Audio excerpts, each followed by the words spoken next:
Well, anyway, good morning, everybody. I am Dave Miller, and we're a group of people dedicated to keeping the memory of the Wright brothers alive, specifically their involvement with their hydro aeroplanes or seaplanes that from 1912 to 1914, Orville developed them, and they flew over 100 flights behind me on the river between West Carrollton and Moraine. But more on that later. Thank you for all attending today, and we will begin with the presentation of the colors by the Brookville Cub Scout Troop 47.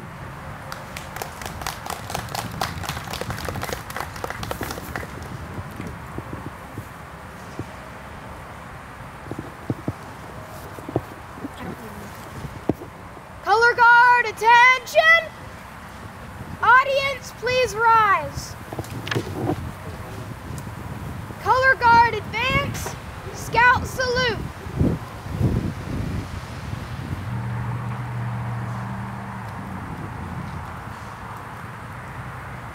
Color guard halt. Present the colors.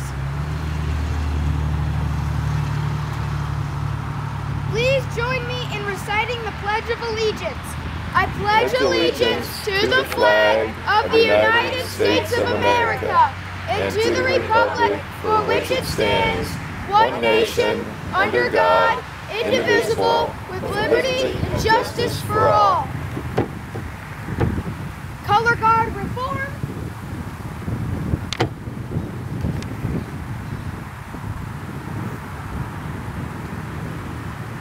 Return to post.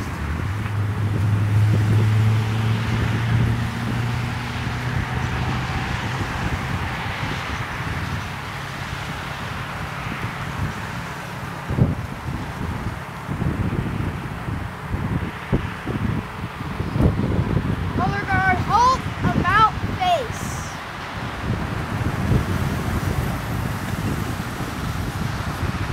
Color guard dismissed. Scouts at ease. Thank you.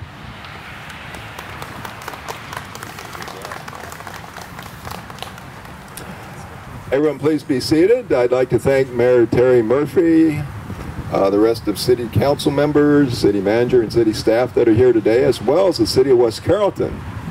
Any council members and staff members that are here as well.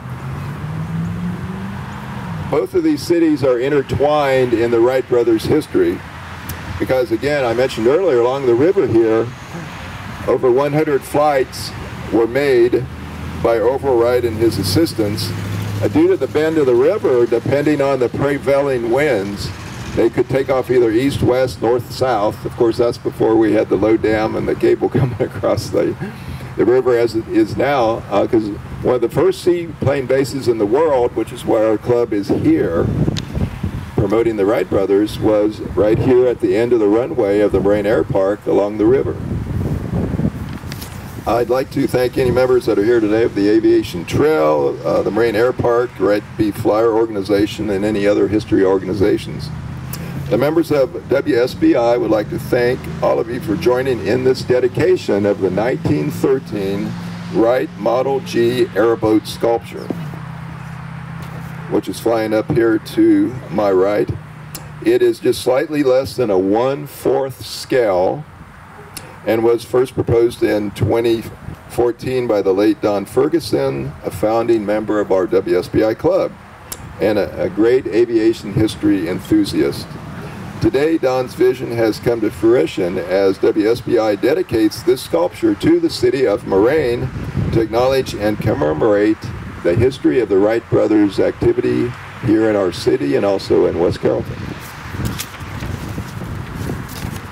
At this time, I'd like to introduce the president of WSBI and again, one of the founding members, Harold Robinson, who will come up and talk about the history of WSBI. Harold? Thank you. Good morning. Good morning. Thanks for coming out on a sort of chilly morning. In fact, over here in the shade, it's a lot cooler than I thought it was going to be. I'm off to a rough start. I was supposed to wear my matching shirt this morning with all the other fellows from WSBI.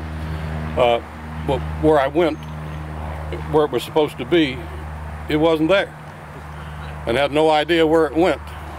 Now, a lot of my clothes shrink while they're hanging in the closet, but they don't disappear normally. So forgive me for not being dressed appropriately, and we're just glad you're here today. I'm going to take just a few minutes and tell you a little bit about the history of WSBI, how we got to be here, what our purpose was, and a little bit more about Orville Wright, who created all of this.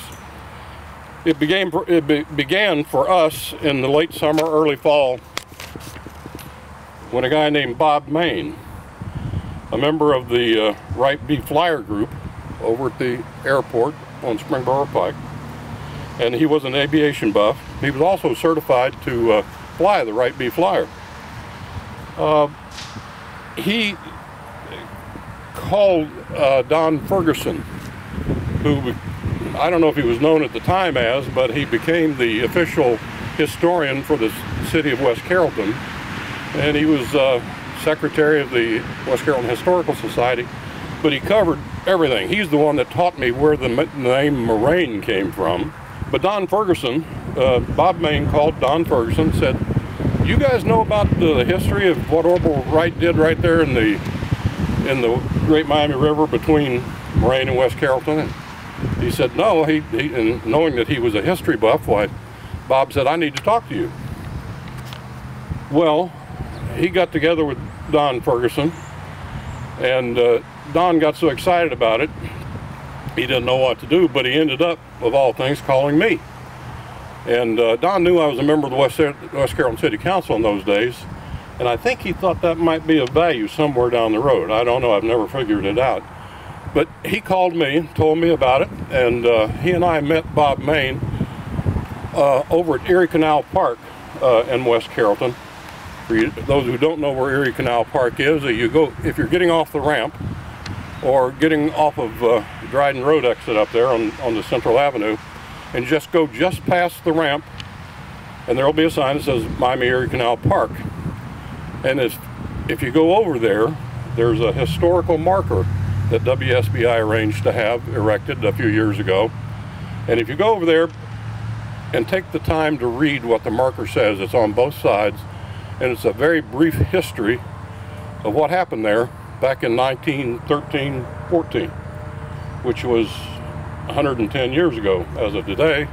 And then if you take time to do that, then turn and look at the river, and you can walk over to the banks of the river and try to visualize what you just read on the marker about how all the seaplane base came to be.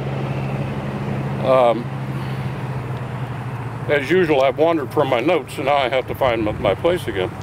Don also covered a lot of the history of Moraine in his travels over the years, and as Dave said, Moraine and West Carrollton share lots of common things, not the least of which is this historical place where the first seaplane base was certified and then decertified in the 80s because the runway distance no longer met FAA specifications. That's why there's no official certified seaplane base there anymore. There was once upon a time.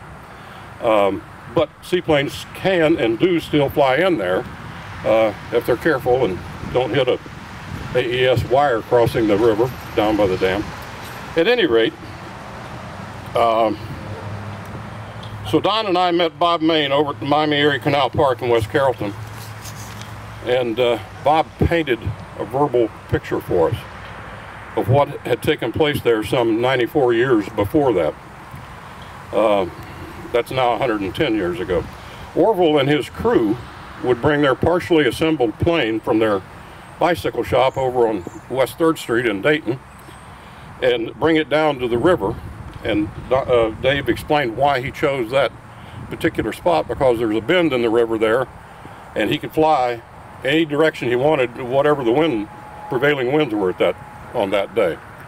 So he would tow the partially assembled plane to the river and then reassemble it there in the water, basically.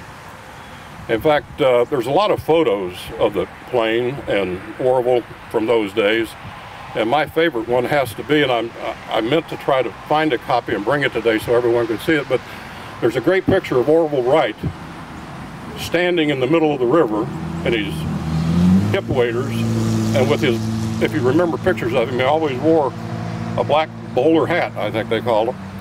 He was standing in the middle of the river with his waders, with his hat on, and working on his plane. It's, I've always thought that was the coolest picture ever. Anyway, they flew during the years 13 and 14 over 100 flights, as Dave mentioned, in and out of the river. There's lots of stories about some of those flights. They crashed one time. He had a Navy lieutenant on board with him, and they both survived.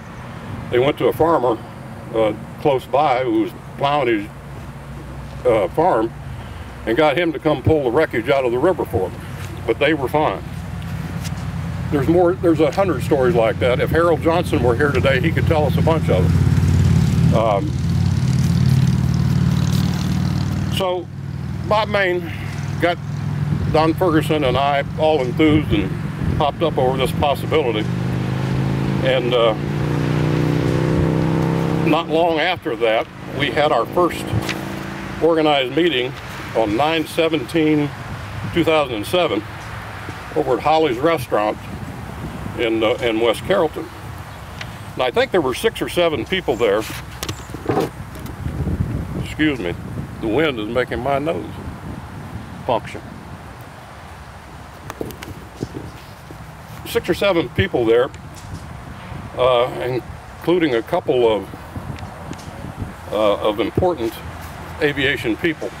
One was a 2-star general, retired out of Wright Pat from the Air Force, Pete Odgers, and for a few years he made some significant contributions to our cause. But at any rate, somehow I must have gone to the restroom or something, because when I came back I had been appointed president and didn't really have much to say about it. At that same time, Dave was working in Moraine as Parks and Rec director, and we can't find where he is first mentioned in our minutes, but at some point on down the road, a few months or 6, he became vice president. Don Ferguson became the secretary and was the driving force for our group for many, many years.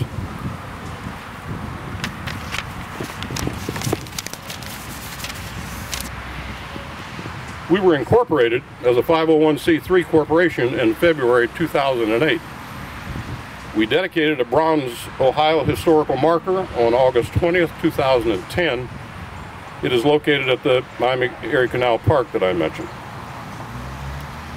Part of our mission statement said, "The Wright Seaplane Base Incorporated is a non-profit public corporation created for the purpose of furthering interest in historic aviation." What took place in 13 and 14 by Orville, Wilbur had died a couple of years earlier, is historical. It was just amazing what they did throughout their lives, but this little piece of history is not very well known.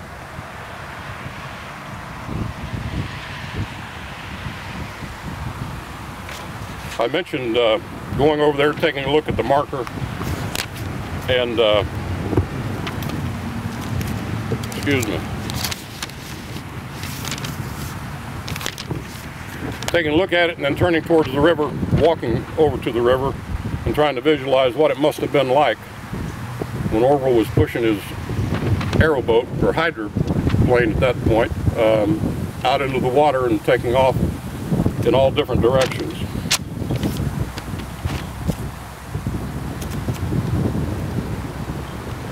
For the most part, that's all I want to comment on at this time, except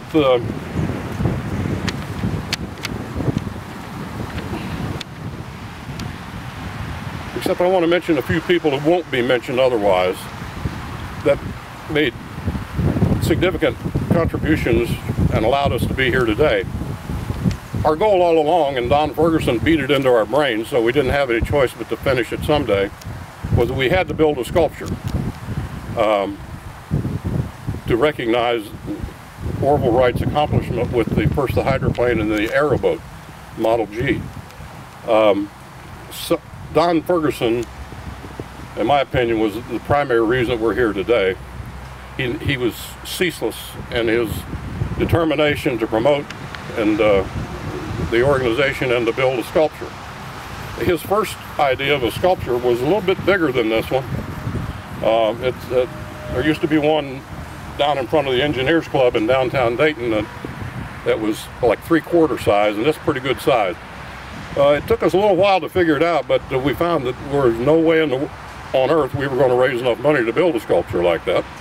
So we set our sights a little bit smaller, and here we are today. In addition to Don Ferguson, who was our real leader in those days, a couple of other people, I just want to mention their name because they were important. One was Pete Odgers, I think I mentioned him a moment ago, who participated in our first meeting, and he stayed in the organization for a few years. He was a retired 2-star general from the Air Force and retired from Wright Pat. Another person was a guy named John Warlick. You had to know John. He was a bomber pilot in World War II. And as he aged and his sight started deteriorating, he would make his granddaughter bring him to our meetings. He wouldn't miss one if he was able. Another person, Mike Williams isn't here, is he? Mike Williams is a local guy. He was an aerial photographer for many, many years, and I'm sure he did a lot of work for Moraine and West Carrollton.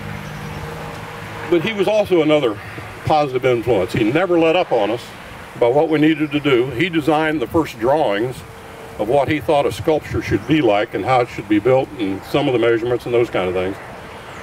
I think he's probably working this morning is the reason he didn't make it here today. But that was Mike Williams.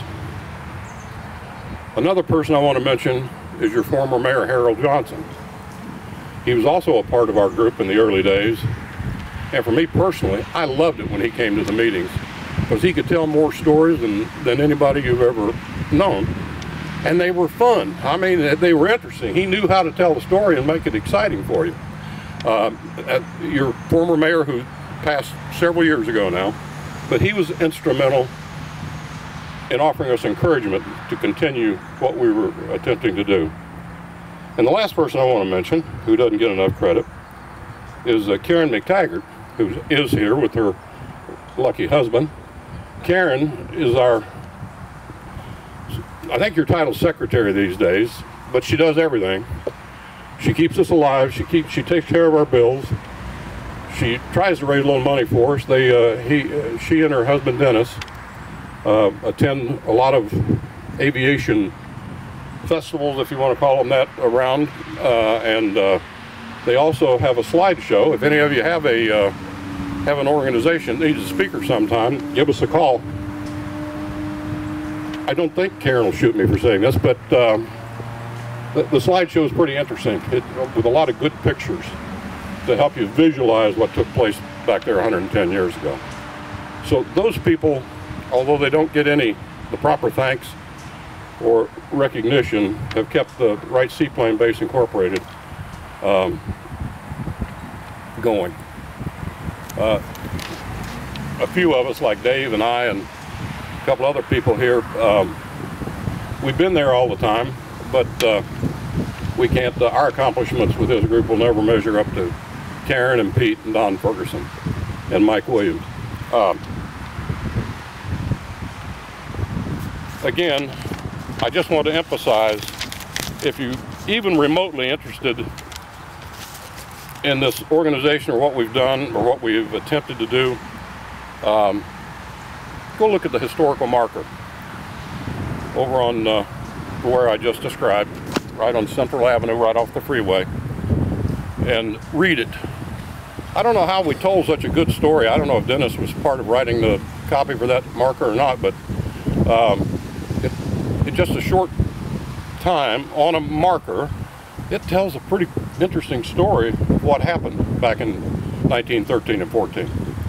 So I'm done, Dave. You're up next. Thank you very much for coming out this morning.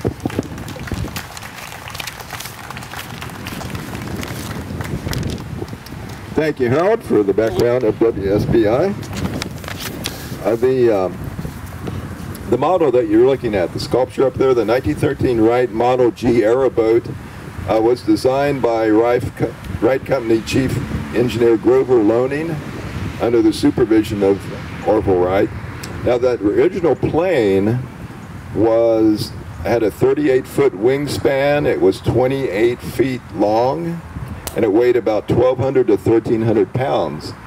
And they would pull it down here, assembling it right behind me here on the Miami Shores bank, and test flight it. Over the 2 years, obviously they kept tweaking it until they got to their final version of it. It had an 18-foot boat-like hull on it, and this model had its first, what they called an enclosed cockpit, so that you weren't so much having all the bugs fly in your face as you flew it in some of those earlier models. And believe it or not, what great engineering. It flew up to 60 miles an hour. So the sculpture itself has been a work that our club has been wanting to do for a long time. We are hoping to have a similar sculpture done and presented to the city of West Carrollton in the future, that they can fly on their side of the river. But we couldn't have gotten this done without a lot of help, especially the backing of Gary Warlemont, Bront Manufacturing, and the Warlemont family. And at this time, I'd like to introduce Gary, who was our builder, for a few remarks. Gary?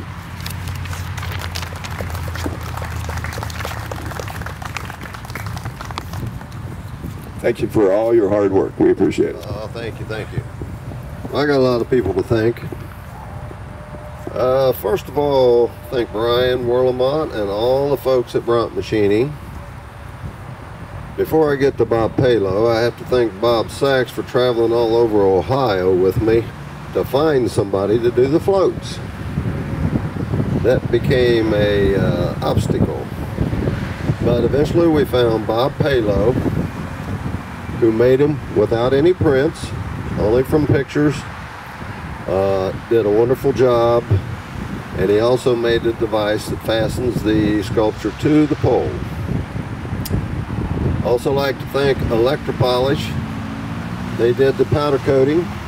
It's called a star powder coat, Star Silver. And I have to thank Bob and Rocky from Moraine for their help. They put the sculpture on the pole, and they did some other things. So that's the folks I wanted to thank.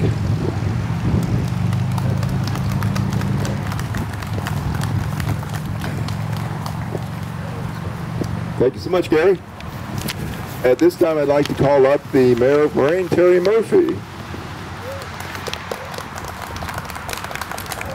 Good morning again. Good morning. On behalf of the Wright Seaplane Base Inc.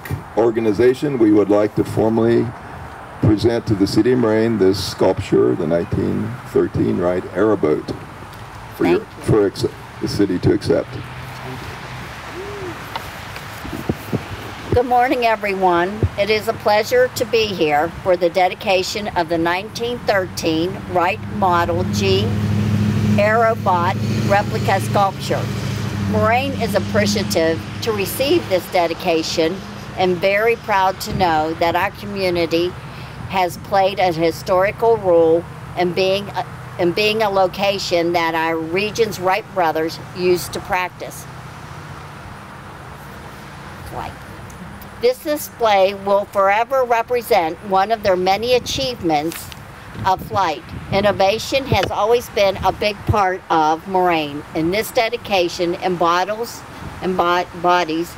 our continued efforts to respect and promote historical achievements. We would like to extend our appreciation to everyone who has played a vital role in this donation, and again, thank you for contributing to the Wright brothers' legacy. Thank you, guys. Thank you, Gary. Thank you. Thank you, Mayor. This time, I'd like to call Harold back up for presentations. So on behalf of WSBI, we want to thank several people for their exemplary work in the design, the building, the craftsmanship, the installation, and the donation of lots of time and labor for this 1913 Wright Model G model to be made. So thanks to your hard work, it flies above us today. So first up, Gary Warlamount. Come on up, Gary. I know, you got to come up again. We're working you out today. Thank you to you and your family and your business for all your hard work. Thank you.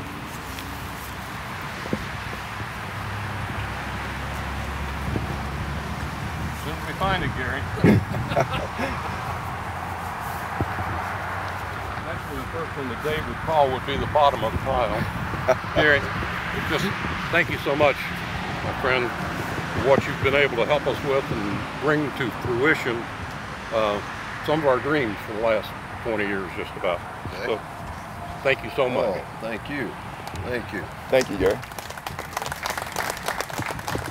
Next up from Electro Polish Company, Sean Duple. Are you here today, Sean? He's in Germany. He's in Germany. Well, we'll have to send this airmail to him. He was helpful with the electrocoating on the sculpture that you see up there. Also for the logistics of getting all this together and helping out is Bob Sachs. Bob, come on up.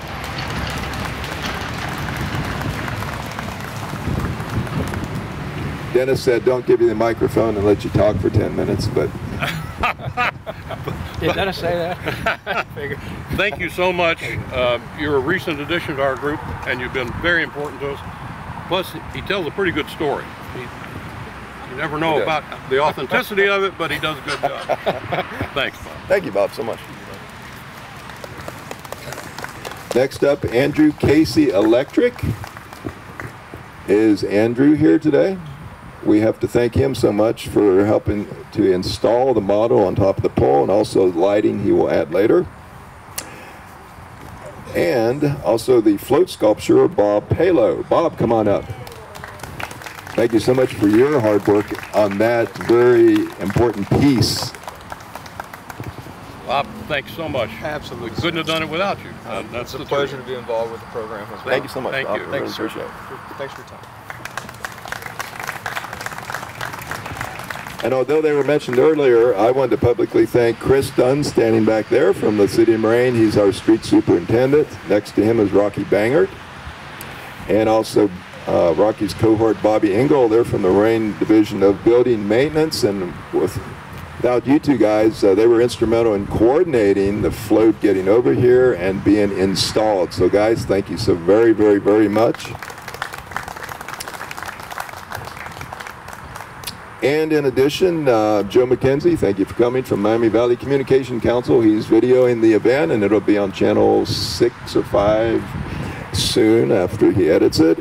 And First Freedom Baptist Church across the street, Chris, and some of your members are here today, Jerry and his wife. Thank you for allowing us for the parking, and also restrooms are available in the church for your convenience if you need those afterwards here.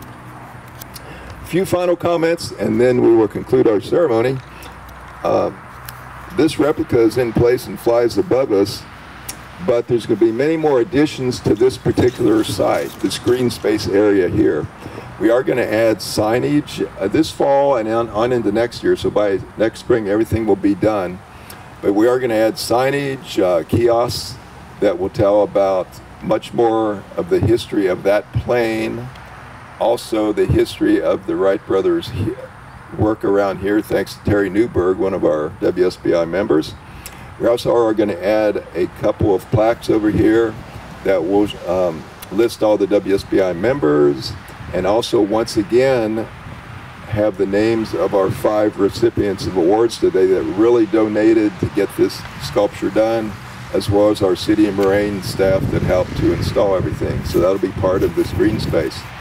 Also, a little bit farther down, we're going to have a history walk, which will talk about more of the Wright brothers' involvement here in the City of Moraine.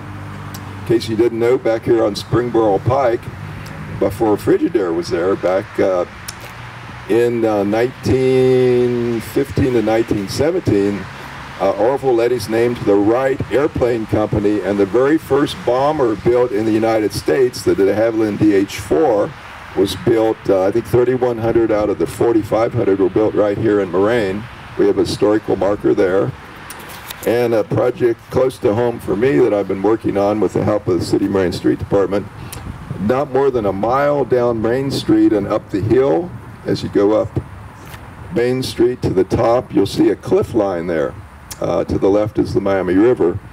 Well, back in 1870s, 1880s, 1890s, that was a popular picnic area for people from Dayton. They'd come down there and picnic all the time because you could sit up there on the cool updrafts of the wind coming up the hill.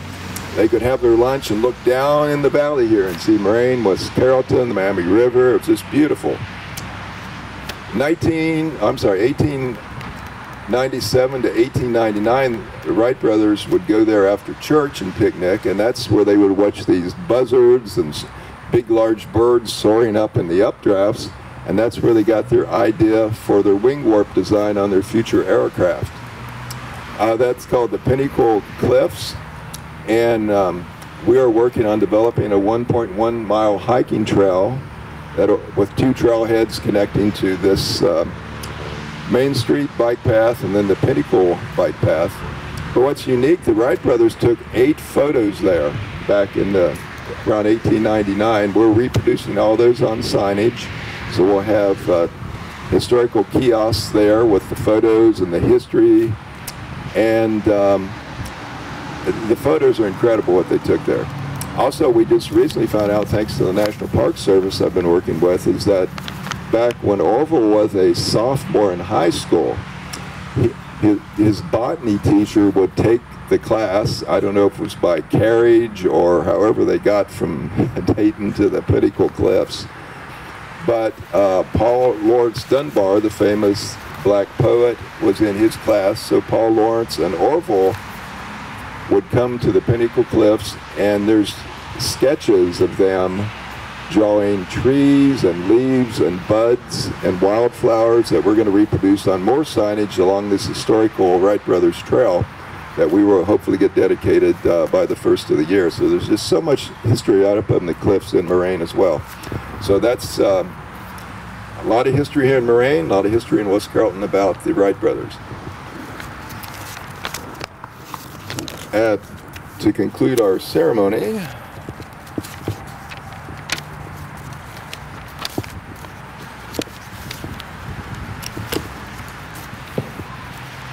we would like to retire the colors, so at this point in time, we would like to once again call up the Brookville Cub Scout Troop 47 to retire the colors.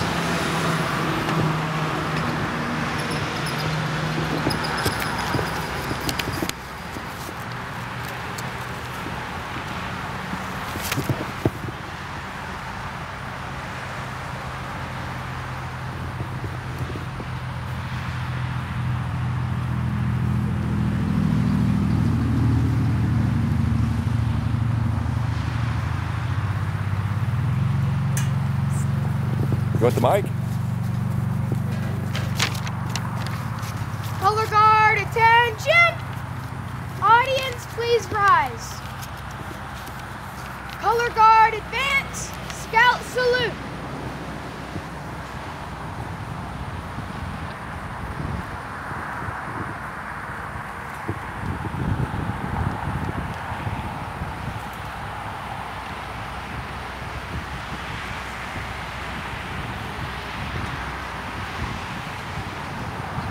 Color guard, halt. Present the colors.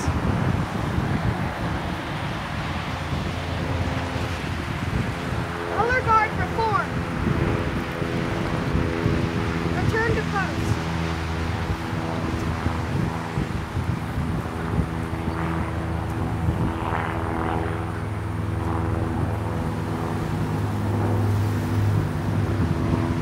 Color guard, halt. About face. Color guard dismissed.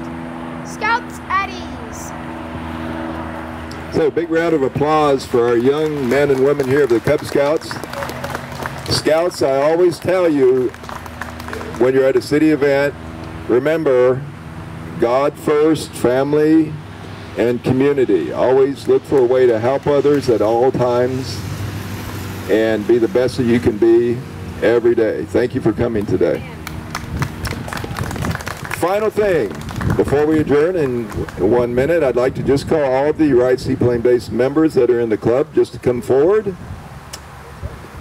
for probably a group picture. And before we adjourn, does anyone in the audience have any questions about the sculpture, history, or anything? Now's your chance, or come up and talk to us afterwards. They can get one of these and see his favorite picture.